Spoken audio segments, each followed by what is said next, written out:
And now it's time for one last bow, like all your other selves. 11's hour is over now. The clock is striking 12's. Hi, I'm Jeff Frank, the minister of St. Paul's Universalist Church in Little Falls, New York. And this is the first of a series of pre-recorded services that we'll be doing for the months of January and February. The reasons for that are because, number one, the COVID-19 virus is still among us, but it's coming together with flu season. And out of an abundance of caution, we decided to go back to online services until this is past, hopefully March, definitely by April. Let us open our service, as is our tradition, with the lighting of the chalice.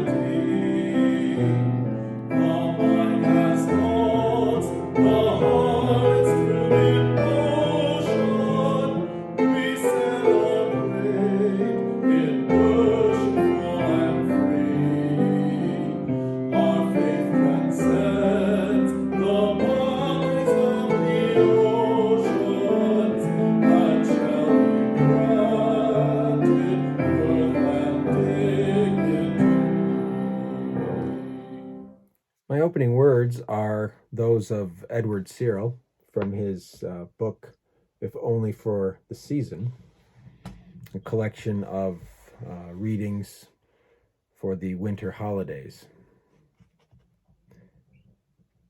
A new year is before us, with all the diverse mysteries of the unknowable.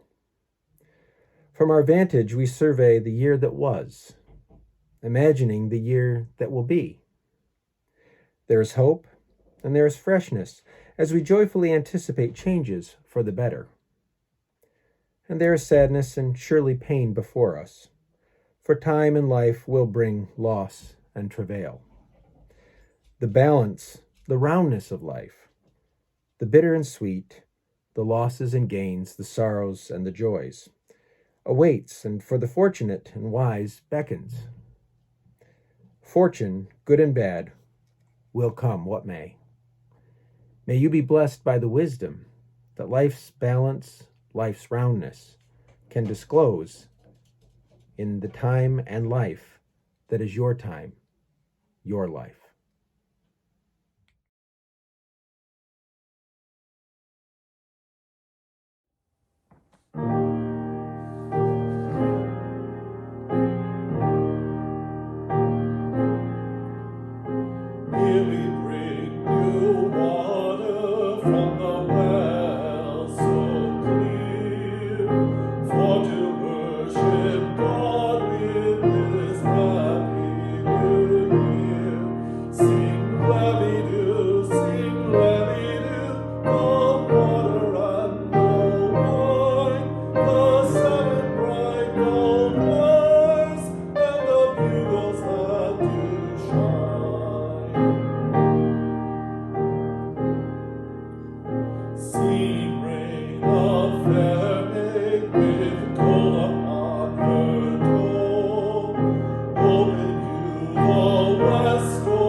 I want to start off the new year by talking about zombies.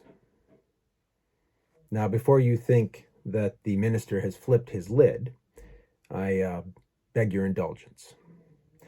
As far as movie monsters go, I never cared much for zombies.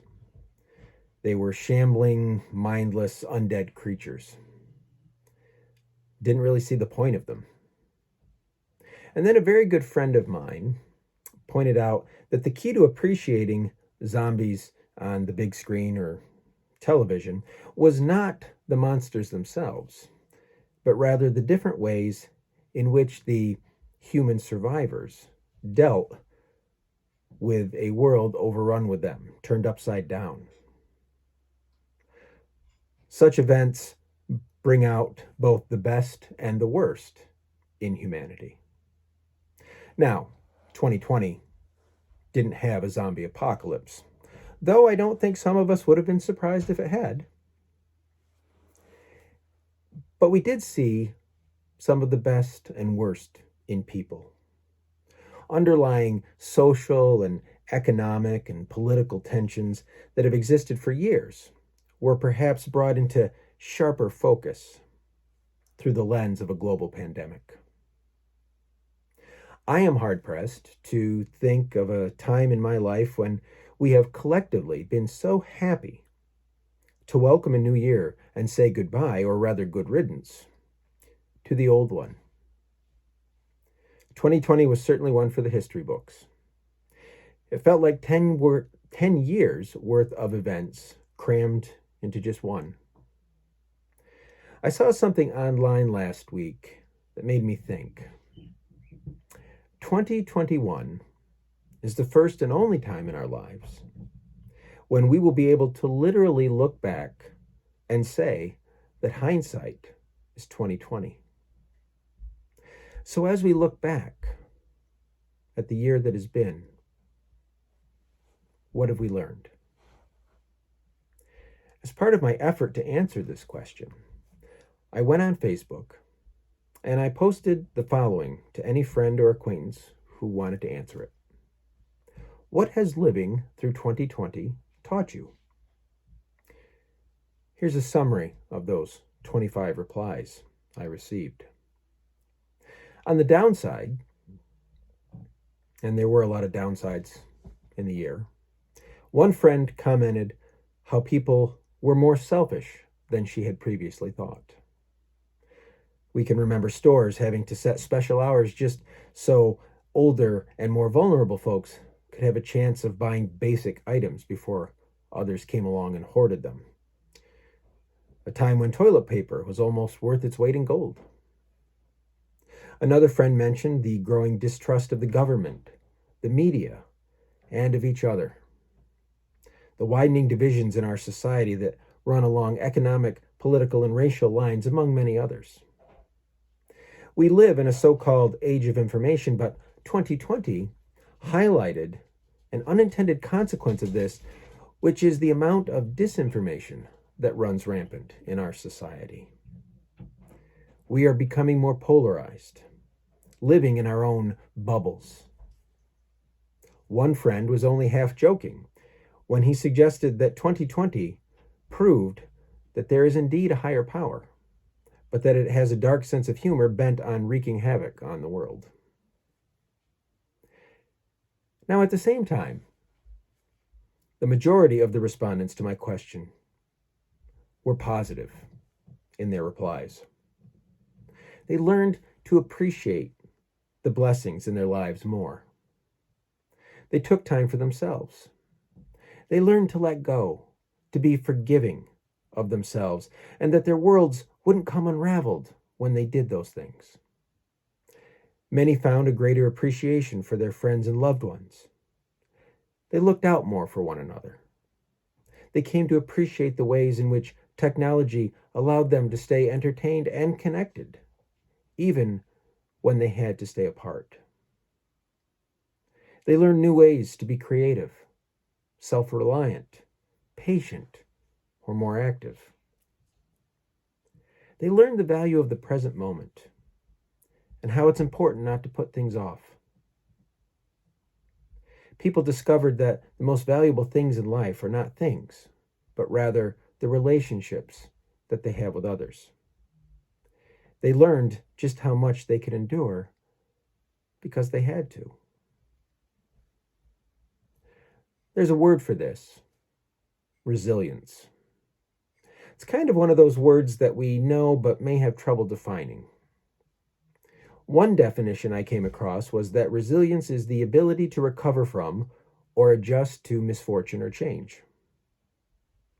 I think it's fair to say that 2020 tested most people's resilience. I confess that when the clock struck midnight on New Year's Eve, I felt as though I had put down a weight that I had been carrying around. Of course, we know that the simple flip of a calendar page doesn't make all the challenges magically disappear. Many of them are still there and will continue to be. A lot of us continue to experience a degree of mental or emotional fatigue. So, how do we cultivate resilience? Here are some good suggestions from Psychology Today magazine. First, believe in yourself and your ability to cope. You've come this far. You've made it through. Have faith that you can continue to do so. Number two, stay connected with your sources of support. We all have people who are there for us. We all have our networks. And there's no shame in leaning on them when we need to. We don't have to go it alone. Number three, talk about what you're going through. Talk it out. It helps to be heard, even if the only thing other people can do is listen. It helps. Fourthly, be helpful to others. This pandemic has impacted everyone in one way or another. Just as we need support, so do others. Knowing we can rely on one another in tough times is a tremendous comfort. Number five, focus on positive emotions. Even though 2020 was difficult, and it was difficult, we all can look back and point to good things that happened as a result of having lived through that experience. We will look back and remember this. Number six, cultivate an attitude of survivorship. Henry Ford once said that whether you think you can or can't, you're right. Look at the challenges you've overcome and stay the course. You can do it. You already have. Remember your success as you move ahead. And lastly, seek meaning. There are lessons to be learned from the experiences we have had in the past year. Wisdom that we will have after this darkness passes. Yes, we may find our faith wherever we place it has been tested, but it can be a tremendous source of strength. It sounds cliche, but smooth waters make poor sailors. We've learned a lot about ourselves in the year gone by. Some of it may not be so pretty. We no doubt have regrets. But it is my fervent hope that we've also learned what we are capable of, both as individuals and as a society. There's a reason that we endure. And I like to think that it has a lot to do not only with our resilience, but our compassion and our ability to work together and support one another through very difficult times. Yes, these times can bring out our worst, but they can also always, inevitably, bring out our best. Happy New Year.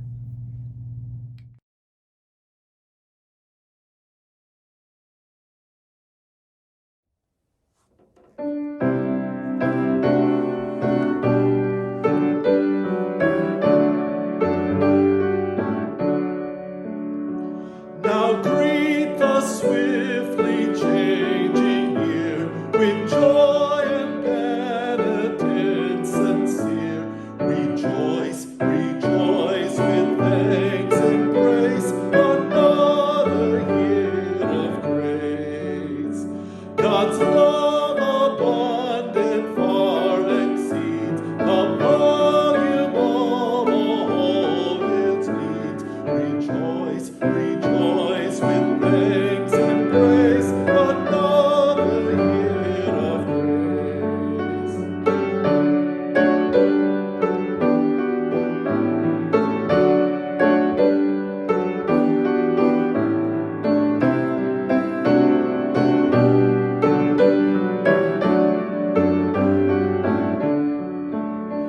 With such a God to lead our way in hazard and prosperity, what need we fear in earth or space in this new year of grace?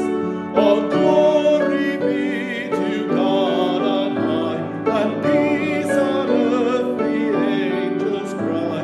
Rejoice, rejoice with thanks and praise, another year of grace.